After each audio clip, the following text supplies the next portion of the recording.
Xerox ကအနာဂတ်ကိုမြင်ခဲ့တယ်။ Apple ကအနာဂတ်ကိုဖန်တီးခဲ့တယ်။ Microsoft ကအနာဂတ်ကိုလူသန်းပေါင်းများစွာစီရအောင်ဖြန့်ချီနိုင်ခဲ့တယ်။ဒါပေမဲ့ Xerox ကဘာကြောင့်အဲ့ဒီအနာဂတ်ကိုကိုယ်တိုင်မပိုင်ဆိုင်နိုင်ခဲ့တာလဲ။မင်္ဂလာပါရှင်။ဒီနေ့ကျမတို့ကွန်ပျူတာဖွင့်တဲ့အခါ mouse ကိုနှိပ်ပြီး icon တွေကိုရွှေ့တယ်။ window တွေကိုဖွင့်တယ်။ menu တွေကိုအသုံးပြုတယ်။ဒီလိုအသုံးပြုပုံကအခုချိန်မှာတာမန်လို့ထင်ရပေမဲ့တစ်ချိန်ကတော့ဒါဟာတော်လှန်ရေးတစ်ခုဖြစ်ခဲ့ပါတယ်။လူများစုကဒီနည်းပညာကို Apple ကစတင်ခဲ့တယ်။ Microsoft ကတီထွင်ခဲ့တယ်လို့ထင်ကြပါတယ်။ဒါပေမဲ့အမှန်တရားကတော့ဒီအယူအဆတွေကိုအရင်ဆုံးဖန်တီးခဲ့တဲ့ကုမ္ပဏီက Xerox ဖြစ်ပါတယ်။ဒါဆိုရင်မေးစရာတစ်ခုရှိလာပါတယ်။ Apple နဲ့ Microsoft တို့ရဲ့အနာဂတ်ကိုပြောင်းလဲပေးတဲ့နည်းပညာကိုပိုင်ဆိုင်ထားတဲ့ Xerox ကဘာကြောင့်ကွန်ပျူတာလောကရဲ့ဘယင်မဖြစ်ခဲ့တာလဲ။ဒီဇက်လန်က1906ခုနှစ်မှာစတင်ပါတယ်။ Xerox ရဲ့မူလအမည်က Helios ကုမ္ပဏီဖြစ်ပြီးဓာတ်ပုံစက်ကိုထုတ်လုပ်တဲ့ကုမ္ပဏီတစ်ခုပါ။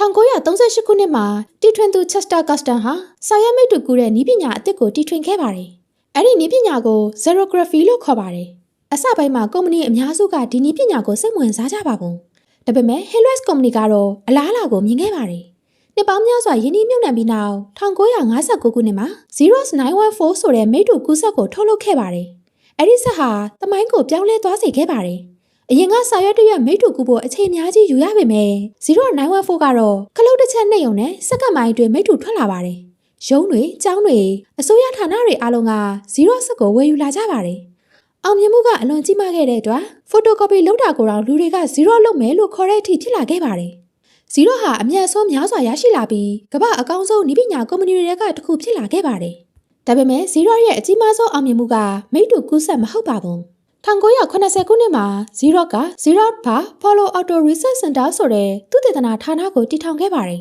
။ဒီဌာနရဲ့ရည်ရွယ်ချက်ကအနာဂတ်ရဲ့ကွန်ပျူတာနည်းပညာကိုကြိုတင်တီထွင်ဖို့ဖြစ်ပါတယ်။ကမ္ဘာတစ်ဝန်းကအတော်ဆုံးအင်ဂျင်နီယာတွေနဲ့သုတေသီတွေကိုစုစည်းထားပြီးလွတ်လပ်စွာတီထွင်ဖန်တီးခွင့်ပေးထားပါတယ်။ဒီနေရာမှာပဲကွန်ပျူတာမှာ Graphics User Interface GUI, Ethernet Network, Laser Printing လို့ဒီနေ့အထိအသုံးပြုနေစေနည်းပညာတွေကိုတီထွင်နိုင်ခဲ့ပါတယ်။ဒါပေမဲ့ Xerox အမှုဆောင်တွေ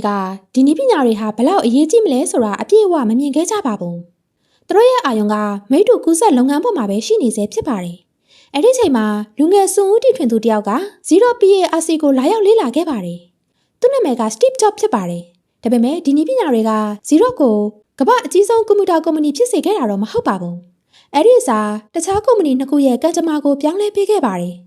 1989ခုနှစ်မှာ Apple ဟာ stock ဈေးကွက်ထဲမဝင်ခင်ယင်းနှိမ့်မြုပ်နှံမှုတချို့ကိုရယူဖို့ပြင်ဆင်နေခဲ့ပါတယ်။အဲ့ဒီချိန်မှာ Xerox က Apple မှာ share ဝယ်ယူဖို့သဘောတူခဲ့ပါတယ်။အဲ့ဒီသဘောတူညီချက်ရဲ့တစ်စိတ်တစ်ပိုင်းဖြစ် Steve Jobs နဲ့ Apple engineer တချို့ကို Xerox Park ကိုလာရောက်လေ့လာခွင့်ပေးလိုက်ပါတယ်။အဲ့ဒီနေ့မှာ Steve Jobs မြင်ခဲ့တာတွေကသူ့ကိုအံ့အားသင့်စေခဲ့ပါတယ်။ကွန်ပျူတာစခရင်ပေါ်မှာ folder တွေ icon တွေ window တွေကို mouse နဲ့နှိပ်ပြီးအသုံးပြုနေတာကိုသူပထမဆုံးမြင်ခဲ့ရတာပါ။အဲ့ဒီချိန်ကကွန်ပျူတာအများစုဟာခမန်းတွေကိုကီးဘုတ်ကနေစရိုက်ပြီးပဲအသုံးပြုရတဲ့ခေတ်ဖြစ်ပါတယ်။ Steve Jobs ကတော့ချက်ချင်းနားလည်သွားခဲ့ပါတယ်။ဒါကကွန်ပျူတာရဲ့အနာဂတ်ပဲ။ Apple ကိုပြန်ရောက်ပြီးနောက် Jobs ကဒီယူဆကိုအခြေခံပြီး Lisa နဲ့နောက်ပိုင်း Macintosh ကိုဖန်တီးဖို့အဖွဲ့ကိုဦးဆောင်ခဲ့ပါတယ်။1984ခုနှစ်မှာ Macintosh ကိုမိတ်ဆက်လိုက်တဲ့အခါလူတွေက mouse ကိုအသုံးပြုပြီးကွန်ပျူတာကိုလွယ်လွယ်ကူကူထိန်းချုပ်နိုင်တဲ့အတွေ့အကြုံအသစ်ကိုရရှိခဲ့ကြပါတယ်။ Macintosh ဟာချက်ချင်းအောင်မြင်မှုမရခဲ့ပေမဲ့ကိုယ်ပိုင်ကွန်ပျူတာလောကရဲ့ဥတီယာကိုပြောင်းလဲပေးခဲ့ပါတယ်